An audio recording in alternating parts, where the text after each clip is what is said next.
In the prosperous city of Agoma, there lived a very popular businesswoman known as Mrs. Ngozi. She was well known for her shop, where she sells pepper soup and beer. Mrs. Ngozi had many competitors who were equally in the same line of business with her.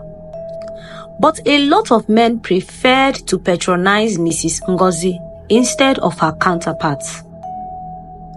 Her fellow businesswomen felt she was using supernatural powers to compel her customers, and some even called her a witch. But they didn't know that there was a secret to Mrs. Ngozi's business. Unlike the other women, Mrs. Ngozi offered a special after-service to all her regular and wealthy customers. She often gave them her eldest beautiful daughter, called Ada, to sleep with them in exchange for extra money. Mrs. Ngozi had a special room in her shop where these customers went to have fun with Ada, her eldest daughter, away from prying eyes. So, most men preferred to patronize Mrs. Ngozi because they would get the chance to sleep with her beautiful daughter, Ada. It was a secret and no one else knew about it except Mrs. Ngozi and her regular customers. Every other person assumed Mrs. Ngozi sold only beer and pepper soup, but they didn't know that she was running another business within. Mrs. Ngozi was a widow. She had 2 daughters. Ada was the eldest, while Omah was the younger one. Most of Mrs. Ngozi's customers had their eyes on Omah because she was much younger and more beautiful. They would often offer Mrs. Ngozi mouth-watering prizes to sleep with Omah, but Mrs. Ngozi always refused. She shielded Omah from her customers and the kind of life she exposed Ada to. When the demand for her youngest daughter, Omah, was getting too much, Mrs. Ngozi decided that Omah would only come to the shop during the day, but when it was getting dark, she had to go home, so she wouldn't find out that Ada was sleeping with the customers for money. One night, after Mrs. Ngozi and Ada returned from the shop, Ada was in her room very late in the night, counting the money some customers gifted her, when suddenly Omah entered her elder sister's room and stumbled on her counting a huge bulk of money. Omah was shocked because she hadn't seen such a huge sum of money in her life. She went on her knees and pleaded with Ada, her elder sister, to tell her what she does to earn such a huge amount of money. Omah often noticed that Ada had the latest skimpy dresses. She used the latest gadgets and had the best cosmetics. However, it troubled Omah that her mother didn't want her to be like Ada or get too close to her, despite the fact that Ada was her eldest sister. Ada was allowed to be wayward in the way she dressed and her lifestyle. She was allowed to drink alcohol and flirt with men, but Omah was denied such freedom. Mrs. Ngozi kept a very close eye on Omah and wanted her to grow right and righteous. Omah, my beautiful sister, trust me, you can't do what I do to earn this money. In fact, your mother doesn't know I have this money. It's my savings over time. Why? But I'm a woman like you, and you're only 4 years older than I am. Please help me. I want to be like you too. I want to have so much money and be free like you. Ada tried to convince Omah to change her mind.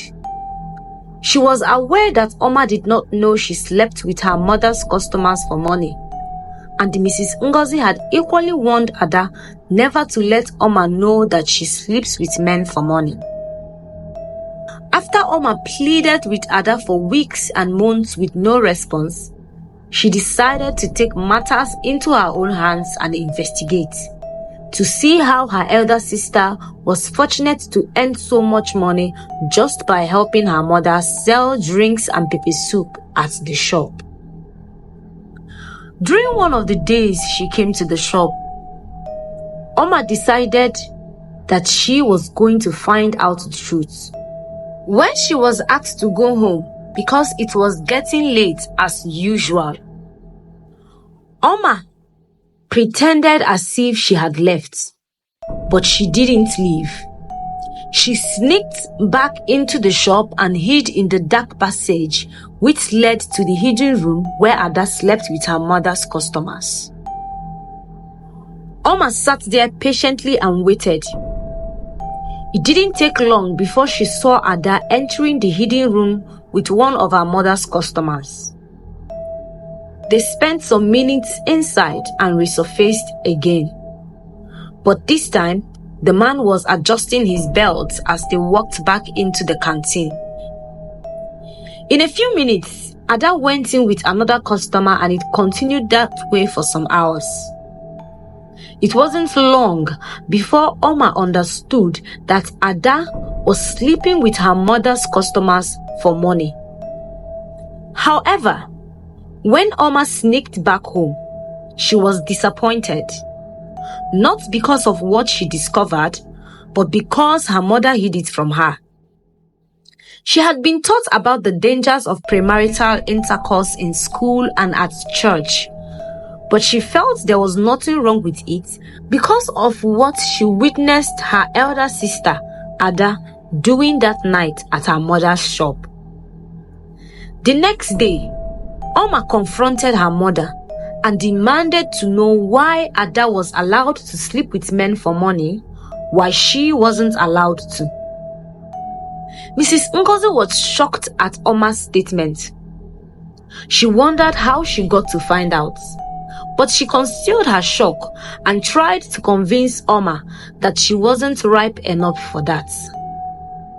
Mrs. Ngozi couldn't tell her youngest daughter that it was wrong to sleep with men for money, because her daughter would definitely ask her why she was okay with Ada doing it. So she tried to convince her otherwise.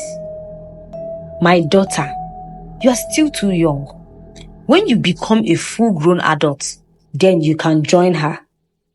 Mrs. Ngozi lied to her, but Omah insisted. She stood up and gave her mother a swirl. Mama, look at me. I'm very ripe and I am also beautiful. I want to be like Ada. I want to be able to wear the beautiful skimpy dresses she wears too. Please, let me walk as well. Mrs. Ngozi flared up at Omah when she couldn't withstand her childishness anymore. She warned Omah never to talk about what Ada does, and equally warned Omah not to imagine sleeping with men for money. If you need money or anything, then tell me. I would freely give you, but I don't want you to ever bring up this topic again. Omah felt disappointed by her mother's words. She felt Mrs. Ngozi was being unfair to her, and that her mother had more love for Ada. One fateful evening, Omah had just finished helping her mother at the shop. As she was preparing to head home, a very luxurious car parked in front of Mrs. Ngozi's shop. Mrs. Ngozi had more frequent customers than new ones, so she knew the cars of all her customers. However, this car looked new, expensive, and luxurious, showing that it was owned by a very wealthy man. A dark, tall man in his early 30s came down from the car and entered the shop. He requested some pepper soup and a bottle of beer. Mrs. Ngozi quickly served his order, but as she went to drop the items for him, she could tell that the man was very wealthy, judging from the gold wristwatch and the expensive phone he kept on the table.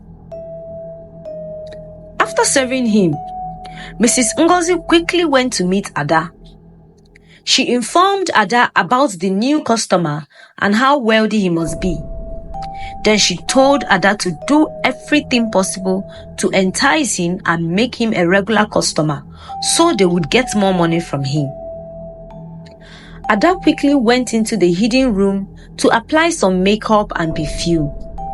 Then she catwalked to where the strange customer sat and gave him a swirl to entice the man with her body. And in a seductive voice, she said to him, "Is there anything else you would need? We offer after service too," she said, smiling. The man looked at Ada and told her no.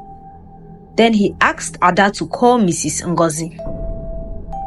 Meanwhile, Omah had finished preparing to leave, but she sat at a corner in the shop, watching the drama to see what would happen. Mrs. Ngozi went to meet the strange man, who gestured to her to sit down. He told Mrs. Ngozi that he would love to get an after service, but he didn't want it in the secret chamber. "I want your daughter to follow me home for the night. I am not comfortable with just a few minutes. I want to have her for the whole night."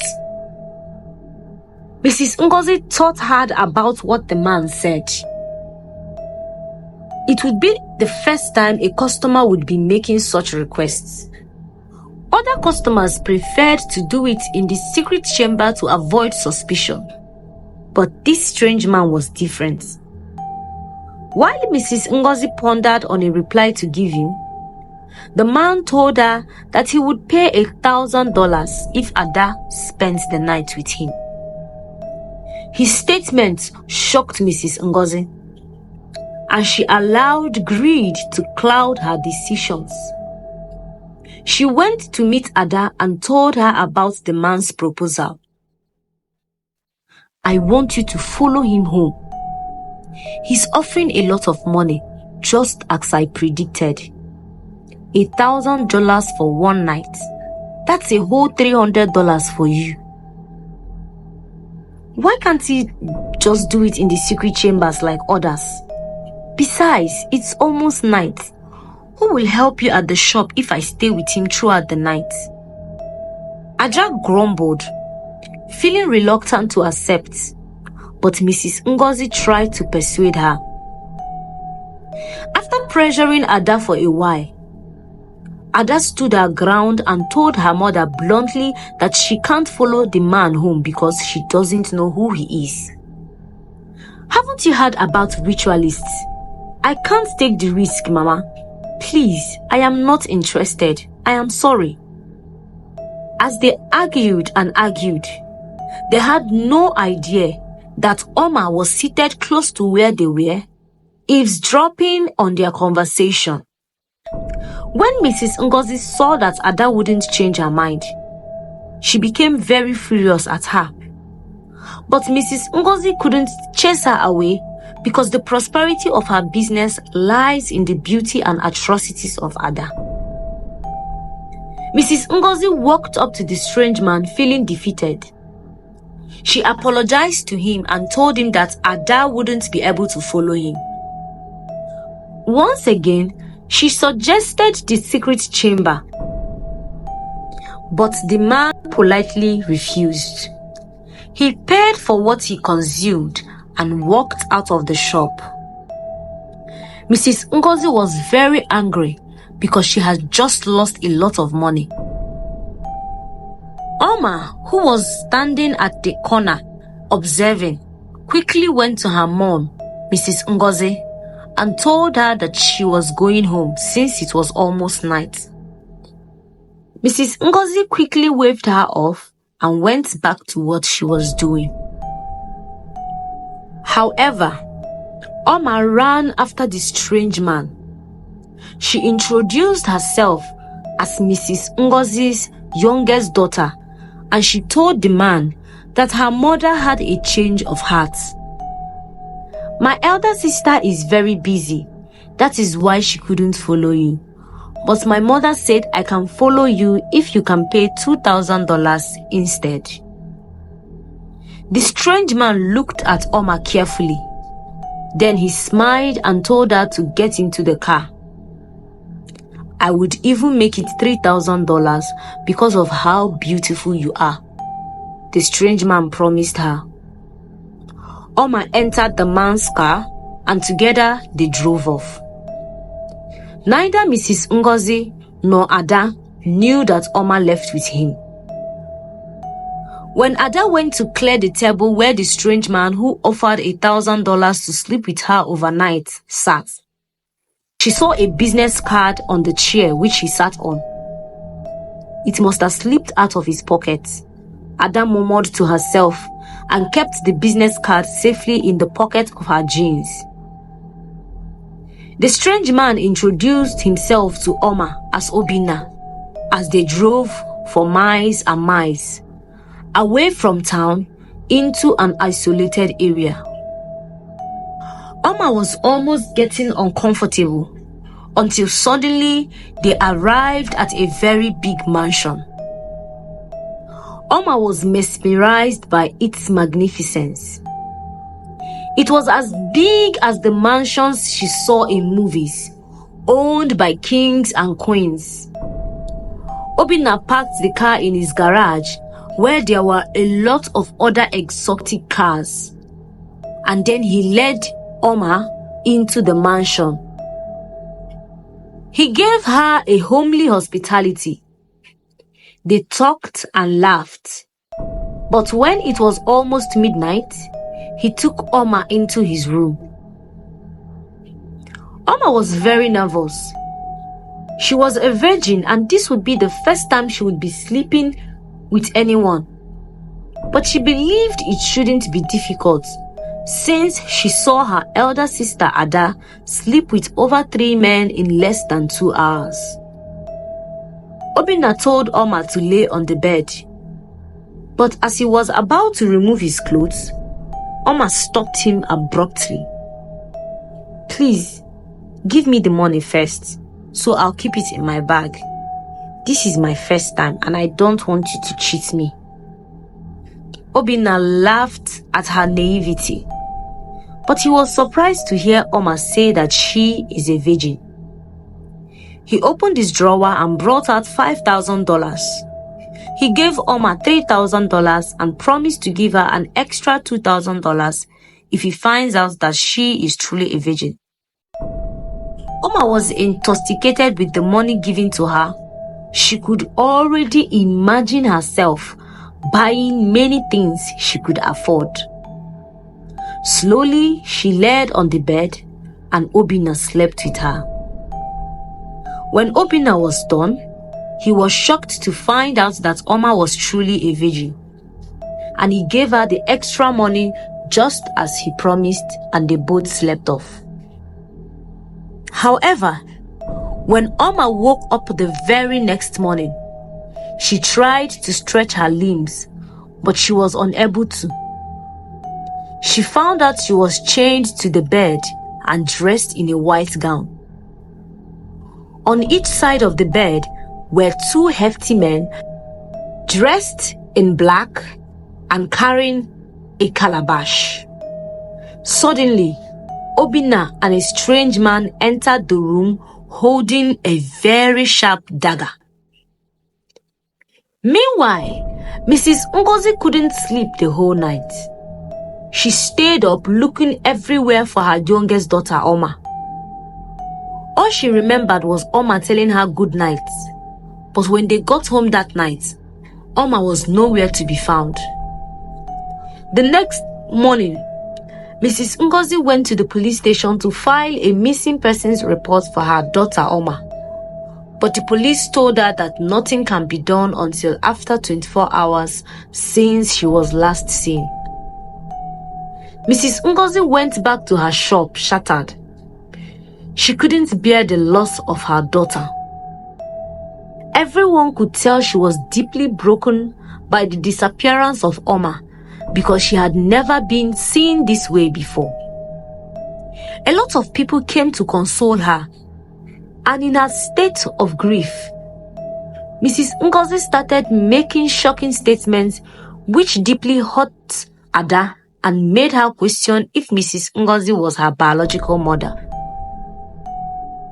While Mrs. Ngozi was wailing, a young girl came forward and revealed to Mrs. Ngozi that she saw Omah entering a man's car the previous evening. The young girl gave the exact description of the luxurious car which the strange man was driving. It didn't take long for Mrs. Ngozi to figure out who the man was. She became more scared because he wasn't a regular customer, and she couldn't reveal to everyone that the man offered to pay $1,000 to sleep with Ada. However, Ada was glad that she didn't accept the man's offer, because if she had agreed to follow him home, this would have been her fate. She instantly recalled that the man forgot a business card at the restaurant that night. So she quickly rushed to her jeans where she kept the card and she retrieved it. Ada showed the card to her mother and some vigilante men who came to help them. After she explained that the man forgot the card at the restaurant the previous night, they decided to locate the address on the card. When they got to the address, it was a commercial store which sold expensive fabrics owned by a very young woman. Mrs. Ngozi and one of the vigilante men went into the shop and asked to see Obinna after giving the young woman his description. They lied that he forgot his wallet at the canteen when he came to eat, but fortunately they found his business card in his wallet. The young woman introduced herself as Janet. She told them that Obinna is her husband. Then she called his phone to inform him that his wallet was found. Meanwhile, Omah was still chained to the bed, pleading and begging Obinna to spare her life. As Obinna approached her on the bed to slit her throat, his phone rang. He removed his phone from his pocket and declined the call. But just as he was about to put it back inside his pocket, it rang again. Out of anger, Obinna picked the call and screamed at the caller without checking to see the caller ID. "What is the matter?" He suddenly became calm when he realized that the caller was Janet, his wife. Janet informed him of the people at her store who came to return his wallet. But Obinna was confused because he didn't recall losing his wallet. He asked Janet to give the phone to Mrs. Ngozi, but to his greatest surprise, he realized it was Omah's mother. Obinna became very scared because he realized that he had been caught. "Where is my daughter?" Mrs. Ngozi asked him in anger. Obinna quickly gave Omah the phone and asked her to comply or he would kill her.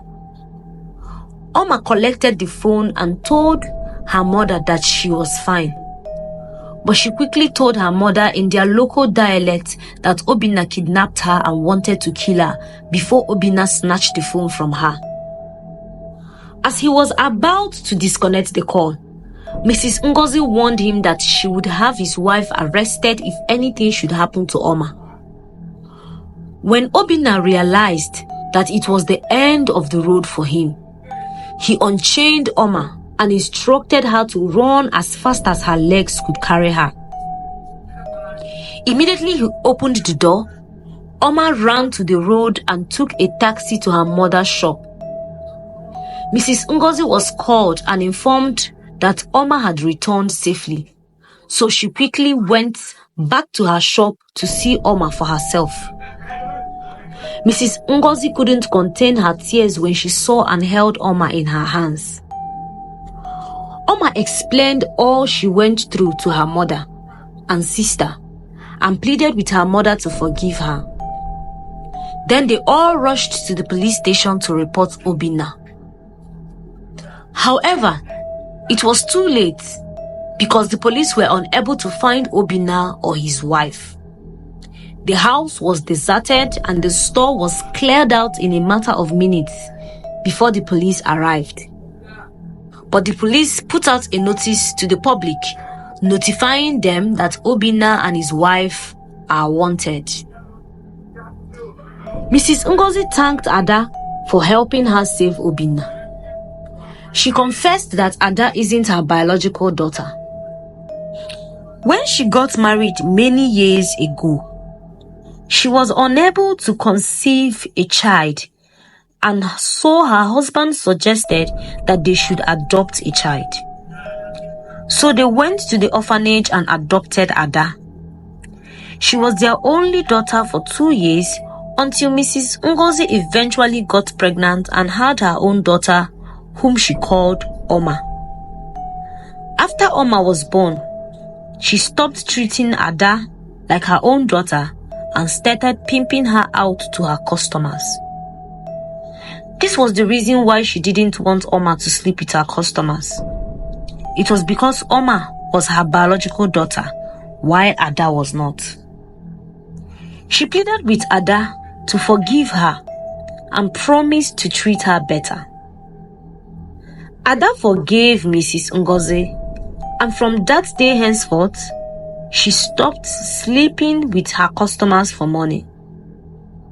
She even sent Ada to further her education in the university, and in a few years, Ada finished school with a very good degree and fortunately got a very high-paying job. Ada and Omah got married to very caring and compassionate husbands who genuinely loved them. While Mrs. Ngozi closed her shop years later and continued enjoying the fruits of her children. The moral lesson of this story teaches us to treat all children with love and fairness, regardless of their biological relation. It is wise to be polite and nice to everyone, because you can never tell who will come to your aid tomorrow. Do unto others what you want them to do to you. Don't treat others badly simply because they are not your child.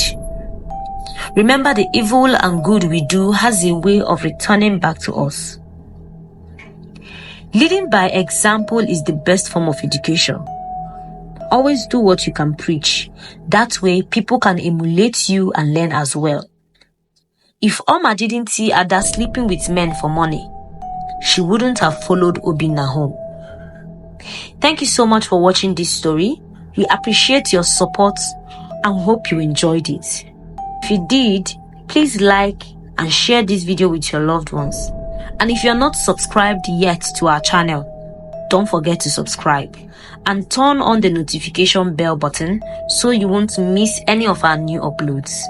Thank you once again, and we'll see you in our next video. Bye bye.